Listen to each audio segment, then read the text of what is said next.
It's time again to recap the latest news from the solar PV industry compiled by the American Solar Energy Society. I'm Jay Warmke with SolarPVTraining.com, and this is what's happening in the world of solar for the week of June 9th.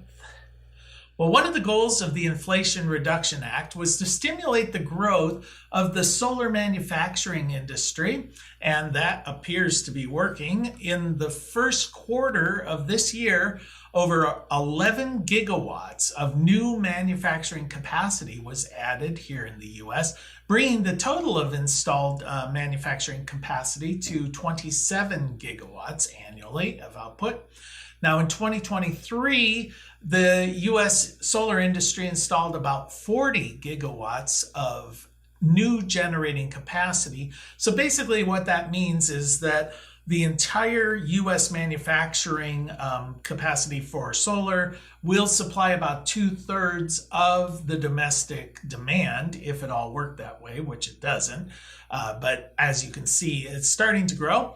Solar accounted last year for about 75% of all of the new generating capacity connected to the U.S. grid. Investment in clean energy is skyrocketing. It jumped 40% quarter over quarter this first quarter of 2024. Businesses spent more than $71 billion in Q1, first quarter of this year. That's up from $51 billion a year ago.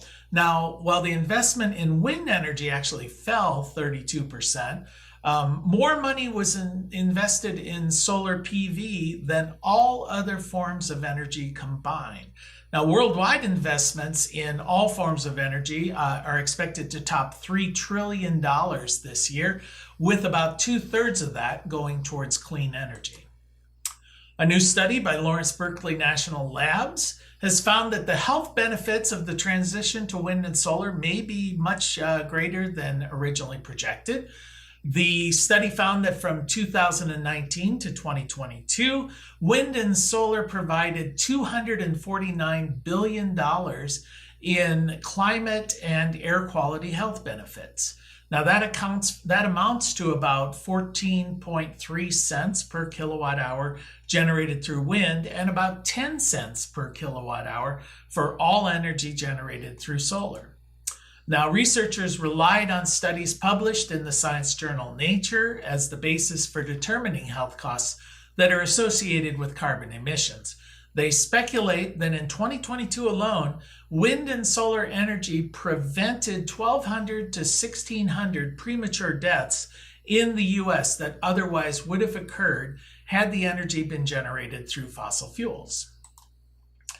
And the next time your anti-solar uncle starts predicting that aging solar panels are going to start filling up landfills in about 20 years, well, you may want to point him to a recent ruling by the EPA denying Alabama's request to continue to allow utilities to store toxic coal ash in unlined pits. Now, in 2015, the EPA adopted new coal ash rules that outlined the safe disposal requirements for coal ash. But in 2019, a report by the Environmental Integrity Project found that the EPA's rules were largely being ignored.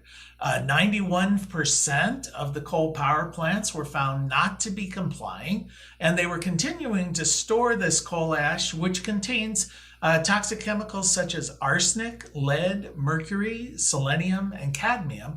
These were being stored in unlined pits near the utility generating facilities. Now, these leach into the groundwater or nearby streams and rivers. And we're talking about a lot of waste here.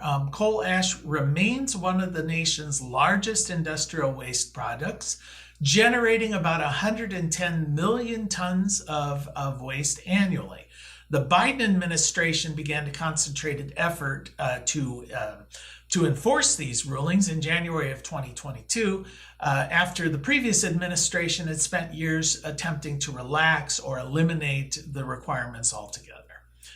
And the birthplace of Thomas Edison recently went solar. Now, Edison is famously quoted as telling Henry Ford and Harvey Firestone back in 1931, he said, quote, "I put my money on the sun and solar energy. What a source of power.